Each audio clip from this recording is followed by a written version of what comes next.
Le 18 août 2002. Le 12 septembre 2011. Le 29 août. Le 1er décembre. Le 15 juin 1991. J'ai vécu la nuit. La plus terrifiante. La plus terrifiante. J'ai vécu la nuit. La plus terrifiante de ma vie. J'étais absolument terrifié. Comme si quelqu'un était là. On n'était pas seuls. Je me suis dit qu'on avait ouvert une porte qu'on ne pourrait plus refermer. Quelque chose me poussait à m'en aller. J'en avais la nausée. Je n'aurais pas dû monter dans ce grenier, ni découvrir ce qui aurait dû rester secret. J'avais envie de prendre mes jambes à mon cou et de m'enfuir du bâtiment au plus vite.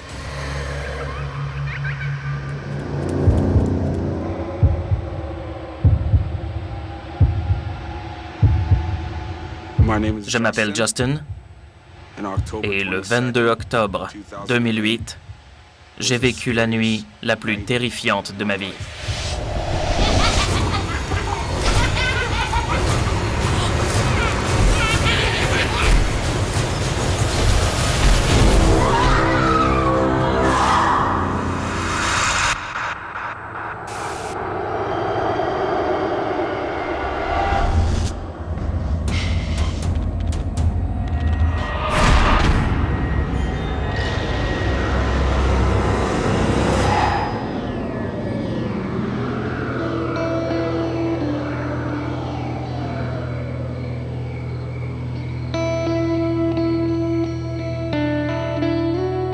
J'avais 18 ans et un soir, avec mes amis, on traînait sur un parking un peu désœuvré. On s'ennuyait. J'ai mentionné cet hôpital psychiatrique désaffecté dont j'avais entendu parler et je leur ai demandé s'ils voulaient aller y jeter un coup d'œil. Ils ont tout de suite été partants. Trevor avait un appareil photo tout neuf. Il voulait l'essayer, faire des photos.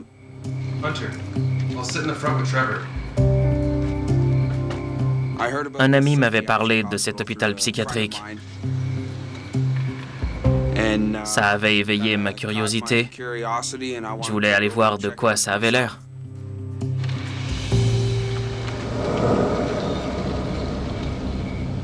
Ready to go, buddy? I guess so. What do you think we're gonna see here? I don't know. Hopefully something good. Pendant le trajet en voiture, je suis resté silencieux. Mais mes amis cherchaient à me provoquer, en me demandant si j'allais paniquer ou détaler si on tombait sur un truc bizarre. Je leur ai dit que si on tombait sur quelque chose, parfait. Sinon, ça me va aussi. Mais je redoutais ce qu'on pourrait trouver. This is it. This is the spot.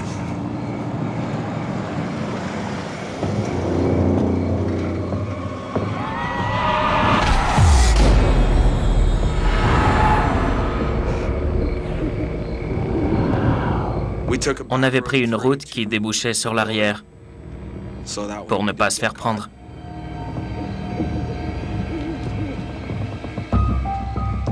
On est entré en passant par un trou dans la clôture.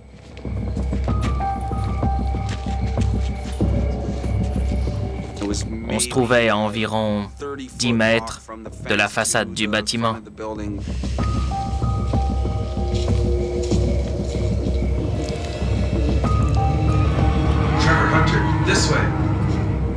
J'ai levé les yeux sur la bâtisse qui dégageait une impression lugubre.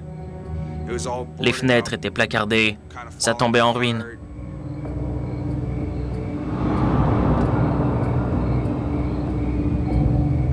C'est le genre d'endroit qu'on voit au cinéma. Des bâtiments désaffectés qui donnent la chair de poule. Rien qu'en le regardant, on se dit qu'on n'a pas envie d'y entrer. Mais on avait déjà décidé d'y aller.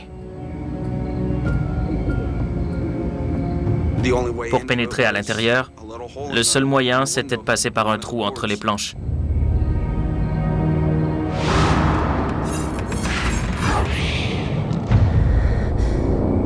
J'ai aussitôt ressenti une boule au ventre. J'étais absolument terrifié. Mais je suis entré. Mes amis aussi. Et l'aventure a commencé.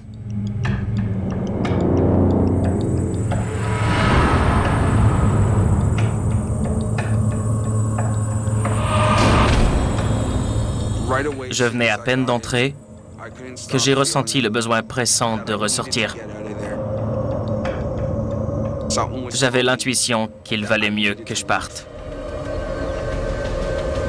Mais c'est moi qui avais eu cette idée brillante. Alors j'étais un peu coincé. J'éprouvais des sentiments contradictoires.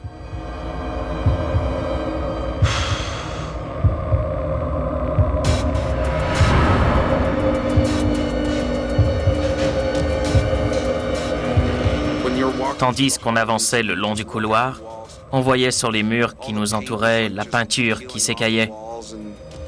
Les dalles au sol craquaient et le plafond était moisi. Il menaçait de s'effondrer.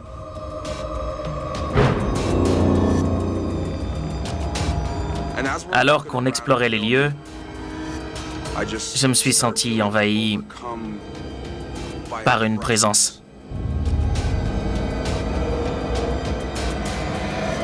Comme si quelqu'un était là. On n'était pas seul.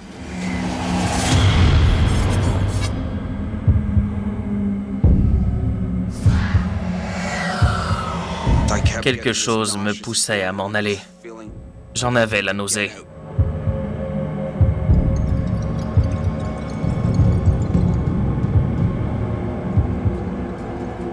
J'ai demandé à mes amis s'ils ressentaient un malaise, s'ils se sentaient bizarres, ou si tout allait bien. Ils m'ont tous les deux dévisagé en me disant que oui, tout allait bien. Moi, j'avais l'impression qu'on me disait que je n'avais rien à faire ici et que je ferais mieux de partir.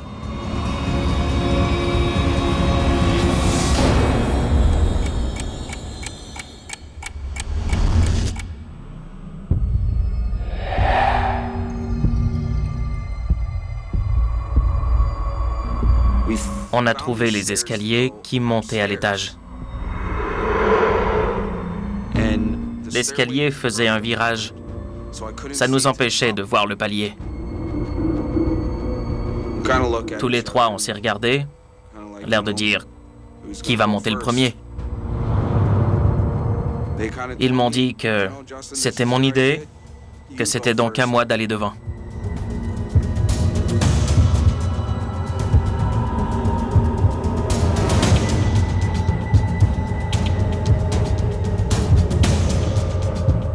En montant les marches, je sentais presque une présence derrière moi.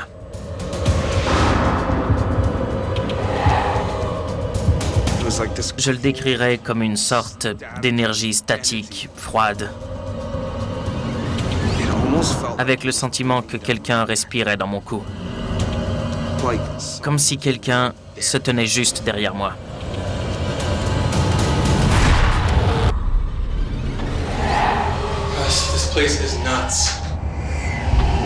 Arrivé en haut des escaliers, ça sentait vraiment le moisi.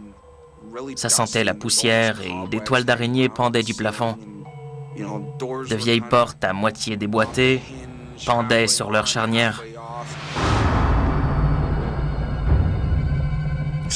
J'ai jeté un coup d'œil dans les pièces du haut pour voir ce qu'il y avait dedans. Ça valait le coup que mes amis voient ça. Alors je les ai conviés à me rejoindre.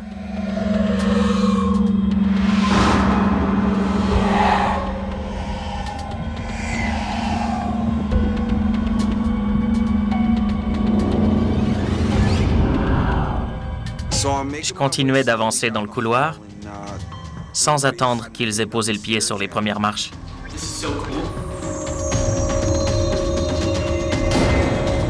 En arrivant sur le palier, on apercevait une pièce pile en face des escaliers. La porte était entrouverte. À l'intérieur, Il y avait un lit simple avec des chaînes en travers. C'était une vision macabre. J'ai tout de suite deviné ce qui se passait ici, quand l'hôpital était encore en activité.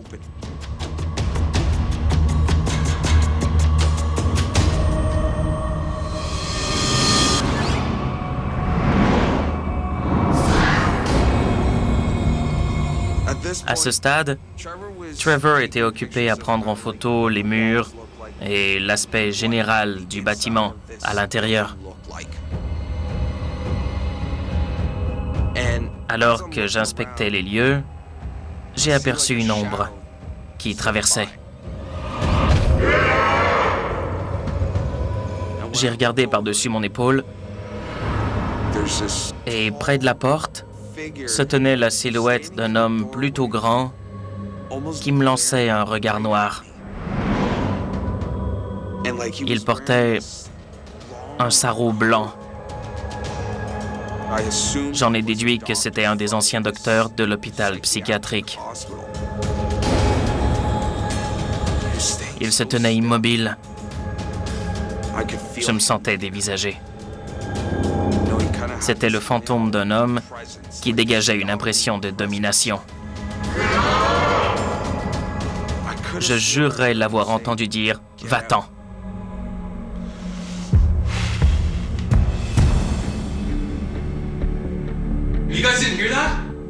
J'étais absolument terrifié. À cet instant, je devais avoir l'air livide. Ils ont vu que quelque chose n'allait pas, et je leur ai demandé d'avancer.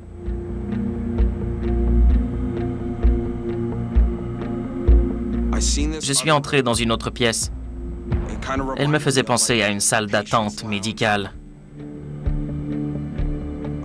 Il y avait des chaises cassées, des livres déchirés, des bureaux fracassés, et la peinture des murs s'écaillait. J'ai trouvé un endroit où m'asseoir et reprendre un peu mes esprits. Parce qu'à ce moment-là, j'étais submergé par la peur. Je sentais monter l'adrénaline. J'avais envie de m'enfuir, mais je savais que je ne pourrais pas. Je devais rester assis et me calmer, essayer de me ressaisir. Rien qu'en le racontant, je sens l'adrénaline qui revient. C'est là que la porte, qui était grande ouverte, commence lentement à se refermer. Elle a pivoté sur ses gonds jusqu'à se fermer totalement. J'ai à nouveau aperçu la silhouette.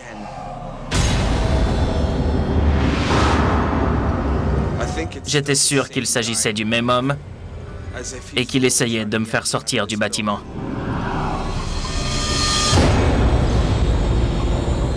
J'ai senti cette entité m'envelopper, se pencher sur moi. J'avais l'impression que 500 kilos pesaient sur mes épaules. Je ne pouvais plus respirer. Et bien que j'essayais très fort de crier, je n'y arrivais pas. C'est comme maintenant, j'essaie de dire quelque chose, mais je n'y arrive pas. Car c'est comme si je revivais toute la scène. Tout ce que j'arrivais à articuler, c'est... Et aucun son ne sortait de ma bouche. Soudain, ça s'est arrêté.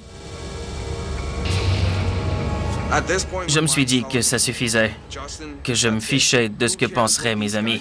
Il fallait sortir de là à tout prix, coûte que coûte.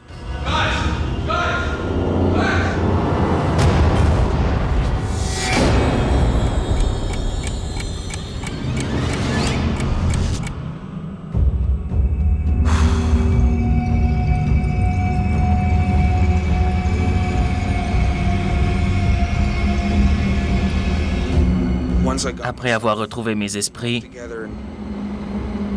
j'ai quitté la pièce.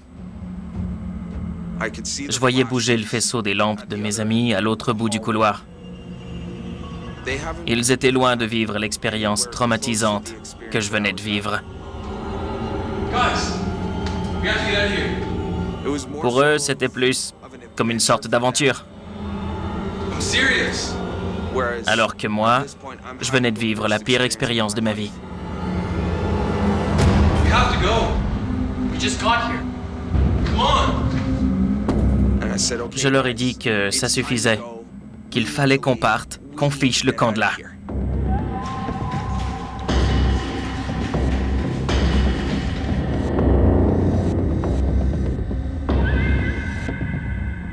En redescendant au rez-de-chaussée, on a découvert une autre pièce. Une pièce qui semblait être la salle des infirmières. Je n'avais pas envie de traîner là plus longtemps, je voulais partir, mais ils n'avaient rien vécu de traumatisant. Et ils recherchaient les sensations fortes. En me retournant, j'ai à nouveau aperçu une ombre dans le couloir qu'on venait de quitter. Le fantôme nous observait, comme s'il m'avait suivi dans le dédale du bâtiment et qu'il voulait m'envoyer un message. C'était chez lui et qu'on n'avait rien à y faire. Il ne voulait personne là. Il voulait que je sorte, que j'emmène mes amis avec moi, qu'on s'en aille tous. J'avais envie de prendre mes jambes à mon cou et de m'enfuir au plus vite. C'est là que j'ai entendu un horrible cri perçant, très fort, presque comme un hurlement de fillette.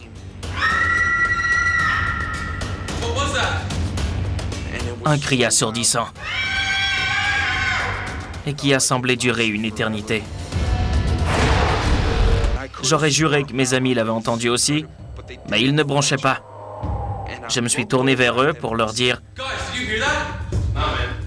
Ils m'ont dévisagé et ils m'ont demandé ce que j'avais entendu. J'ai cru qu'ils me faisaient marcher. J'avais à peine achevé ma phrase que le cri a retenti à nouveau, encore plus fort, comme si on criait juste derrière moi.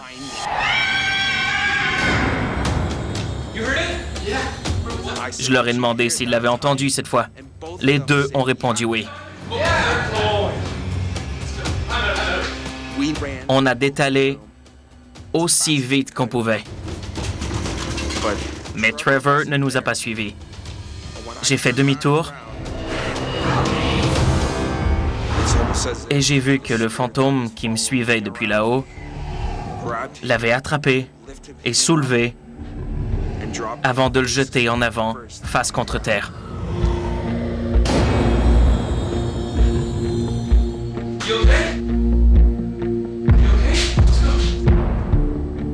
Malgré la peur qui me prenait aux tripes et l'envie de fuir, une partie de moi voulait venir en aide à la fillette, mais je n'ai pas pu. Je devais partir. On est retourné à la voiture. Je sentais que la chose qui faisait peur à cette fillette était sur nos talons. C'était comme si une voix me poussait à m'enfuir, à décamper, à ficher le camp. C'était le sauve-qui-peut général. J'en avais assez de cet endroit. Assez de ce bâtiment. Je devais partir.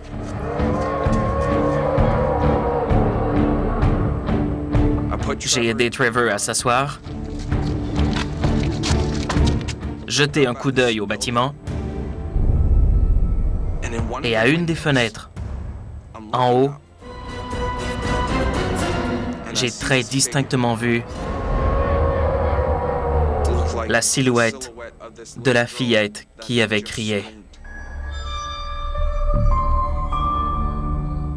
Cette petite fille avait 8 ou 9 ans. J'avais le sentiment de l'abandon. J'aurais dû lui venir en aide. Je l'ai abandonné.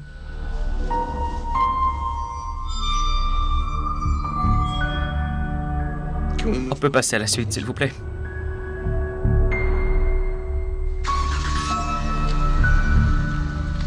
J'ai démarré la voiture.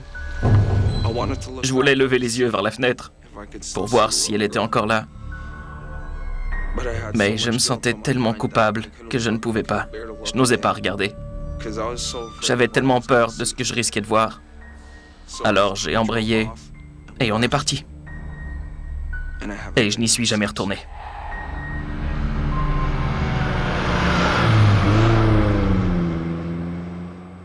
Ça a été la nuit la plus terrifiante de ma vie.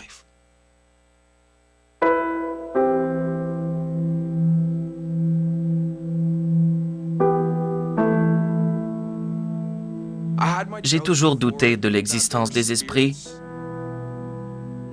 mais après cette expérience, je sais qu'ils sont là. Ils existent parmi nous. Je pense qu'il y a un lien entre ces deux fantômes. Et que ce cri était celui d'une petite fille torturée par cet homme qui hante encore les lieux et qui m'a poursuivi.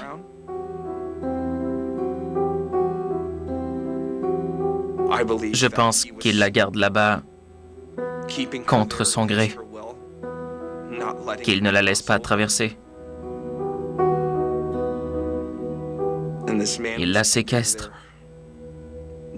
Il l'empêche d'aller où elle veut. Je pense que son cri était un appel à l'aide.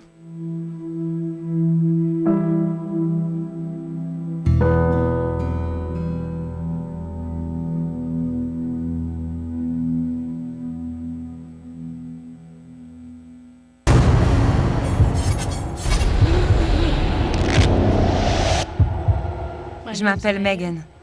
Et le 8 septembre 2000, j'ai vécu la nuit la plus terrifiante de ma vie.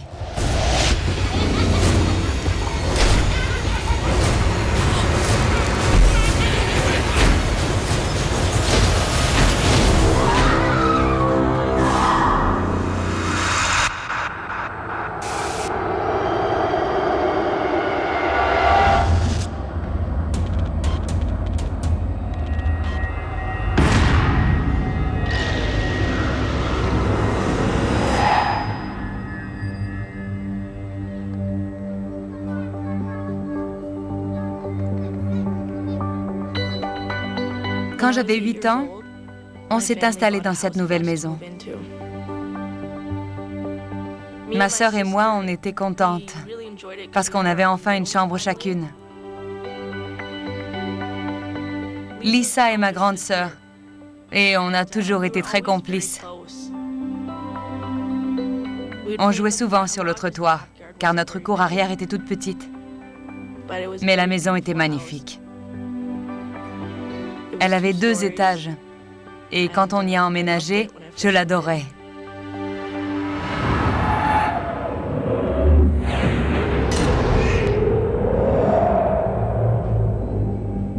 Un jour, ma sœur et moi, on jouait sur le trottoir quand j'ai aperçu sur notre façade une fenêtre que je n'avais jamais remarquée. C'était au premier étage. Et il me semblait qu'elle aurait dû donner dans ma chambre. Au-dessus, il y avait une autre fenêtre, qui était celle du grenier.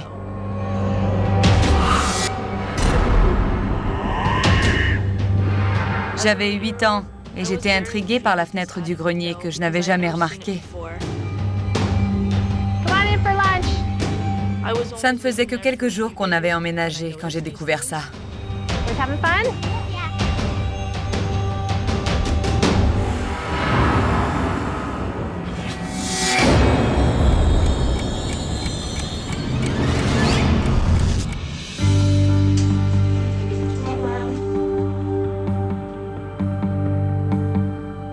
Ce soir-là, j'allais me coucher comme d'habitude. Il me manquait la peluche avec laquelle je dormais. Comme on n'avait pas tout déballé, elle était dans le placard. C'est là que j'ai remarqué des traces de marches d'escalier.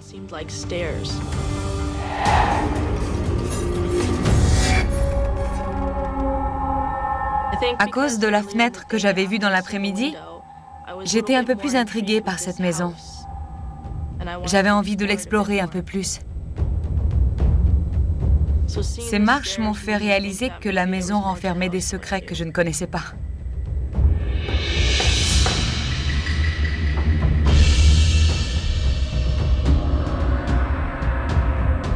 Peu après, ma sœur est venue me voir dans ma chambre.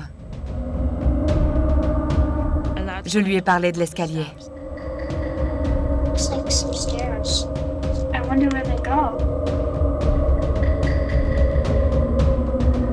J'étais excitée par cette découverte, surtout après avoir vu la fenêtre condamnée. Et je voulais découvrir où menait cet escalier.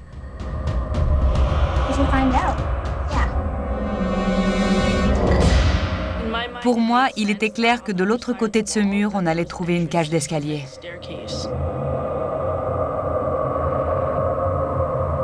On se disait que l'escalier devait déboucher quelque part dans le couloir. Mais il n'y avait aucune porte. On a posé les mains sur le mur et exploré sa surface. On ne savait pas trop ce qu'on cherchait.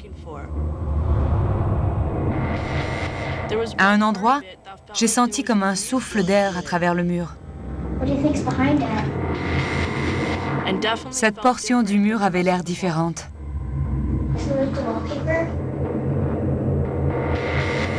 Comme on venait d'emménager, on était en pleine rénovation. On a arraché ce bout de papier peint pendant que ma mère dormait. On savait qu'elle ne le verrait pas avant le lendemain matin. Du moins, c'est ce qu'on espérait.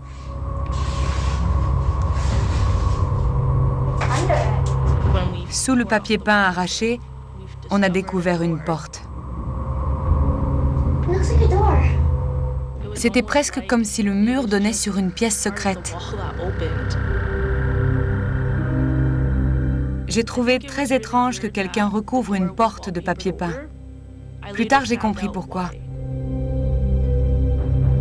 C'était fait pour que personne ne trouve ce passage.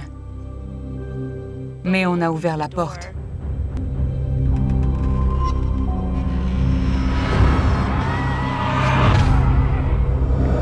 On a découvert un escalier assez raide qui donnait sur une pièce qu'on ne connaissait pas.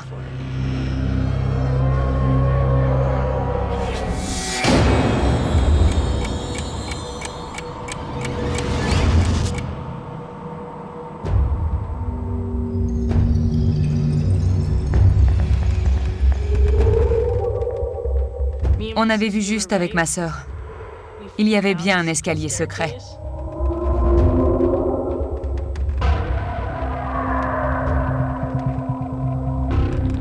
J'étais fascinée par l'idée que personne n'était peut-être entré ici depuis des dizaines d'années.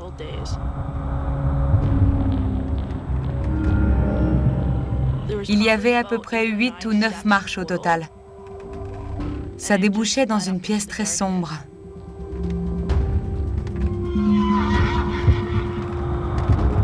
On était toutes les deux assez excitées, mais on avait aussi un peu peur. C'était un endroit très lugubre. Il y avait de vieilles poutres et partout des toiles d'araignées. La seule lumière qui éclairait le grenier venait de la minuscule fenêtre.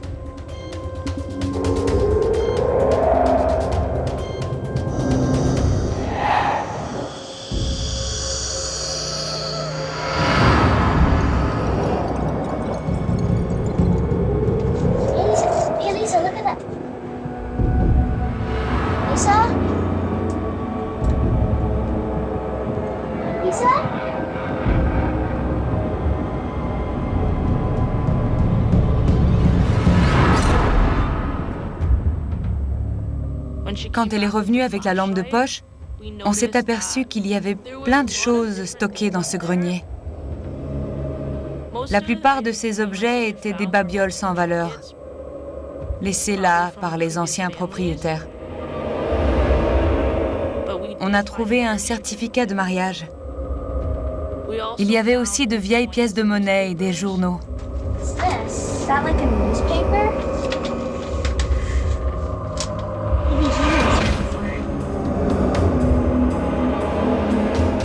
Puis on on a remarqué qu'une partie du grenier avait été obstruée par des planches. J'ai tout de suite trouvé ça bizarre. Je pressentais que quelque chose était caché derrière. It looks like a door. Yeah, but there's a big hole in it. Dès que j'ai vu le trou, j'ai eu des frissons dans le dos. J'ai compris immédiatement que c'était bizarre. Comme si quelqu'un avait forcé le passage à travers les planches. Comme pour se libérer. À 8 ans, on est impressionnable et j'ai eu peur. Je pensais qu'un monstre vivait là. Ce grenier était vraiment lugubre. Je savais au fond de moi qu'il allait arriver un malheur. On a eu tellement peur là-haut qu'on est redescendu en courant.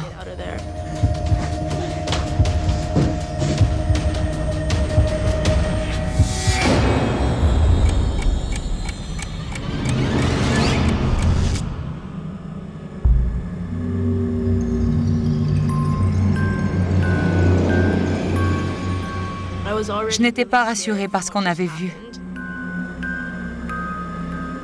Et quand je suis rentrée dans ma chambre, j'avais la chair de poule.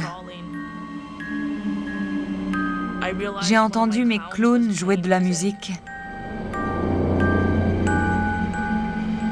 Ça m'a effrayée. Pour que ce clown se mette à jouer, il faut remonter son mécanisme. Mais il n'y avait personne dans ma chambre pour le remonter. Je le fixais en cherchant à comprendre comment il avait pu se mettre en route. J'avais peur.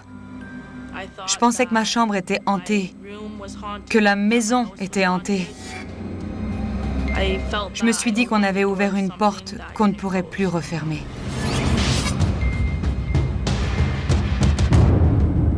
Et soudain, la musique s'est arrêtée.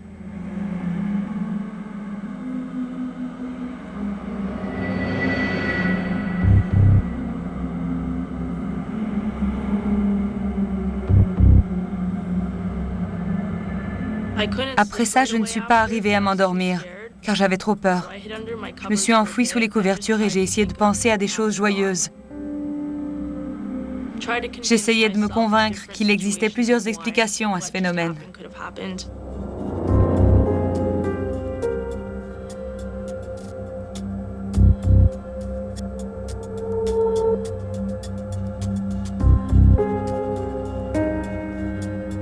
Peu après m'être endormie, je me suis réveillée en entendant des bruits de voix.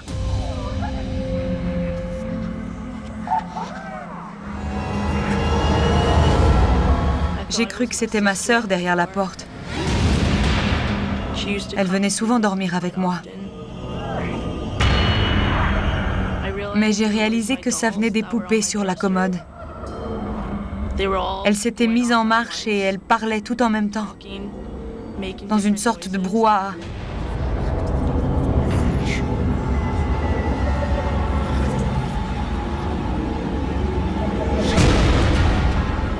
Alors que j'écoutais les poupées parler, j'ai soudain entendu la musique du clown.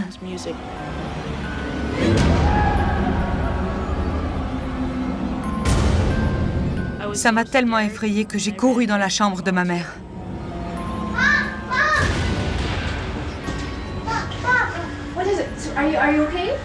Je suis entrée en trombe dans sa chambre et je l'ai réveillée. Je lui ai dit qu'il se passait des choses bizarres, que mes poupées me parlaient.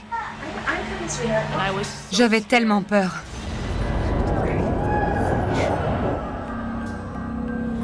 Mom, the dolls are talking. The dolls are talking. Oh, sweetie. No, baby. Sometimes what happens is the batteries, when they get old, they just run down and they sound like they're talking, but they're really not.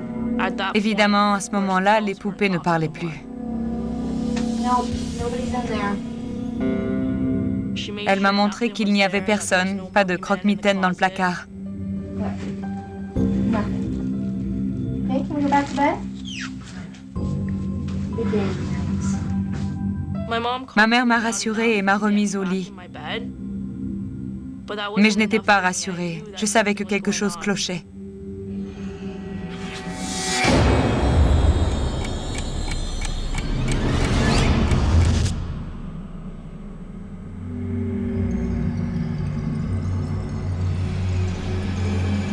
J'essayais de me rendormir quand j'ai entendu des bruits de pas. Ça venait du grenier. C'était des pas lourds et lents. On aurait dit qu'ils venaient du coin du grenier qui avait été muré. Je n'aurais pas dû monter dans ce grenier, ni découvrir ce qui aurait dû rester secret. Le fait d'être monté là-haut avait peut-être libéré une créature, lui avait peut-être ouvert la porte. Non seulement j'étais effrayée, mais aussi très intriguée. Je voulais savoir ce que c'était. Je voulais savoir ce qui me narguait. Je savais que ce n'était pas un animal. Les pas étaient trop lourds pour ça. On aurait dit qu'un homme se déplaçait là-haut. J'avais si peur, mais je devais agir, car ça n'allait sûrement pas s'arrêter.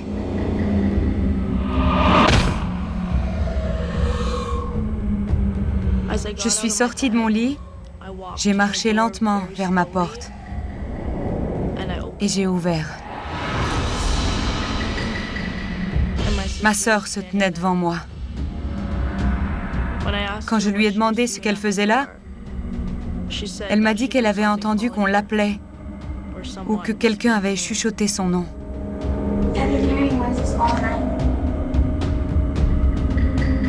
Malgré la peur, on voulait savoir ce qui se cachait là-haut. On a pris une lampe et on a longé le couloir en se tenant par la main.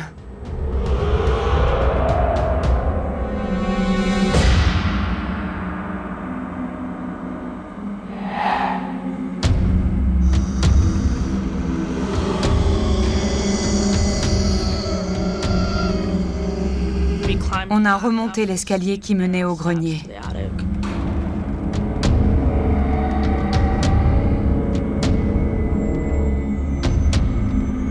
Arrivé en haut des marches, j'étais effrayée. J'avais tellement peur.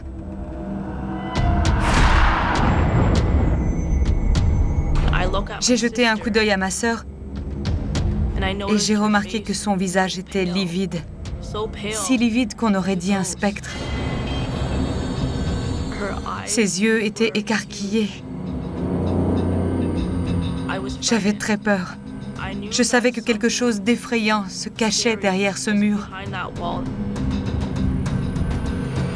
Quand tout à coup, rien ne m'a jamais fait aussi peur que la vision de cette fillette. J'ai tout de suite compris qu'elle n'était pas humaine. Rien qu'à voir comme elle me regardait. Son regard était dénué de vie. Elle ne disait rien. Elle nous fixait.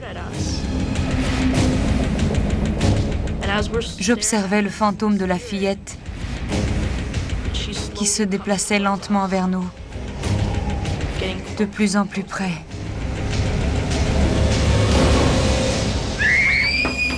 Ma sœur a crié. Moi aussi. Et on s'est précipité dans l'escalier.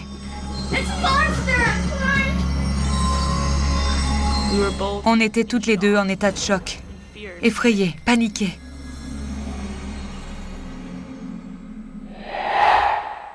Ça a été la nuit la plus terrifiante de ma vie.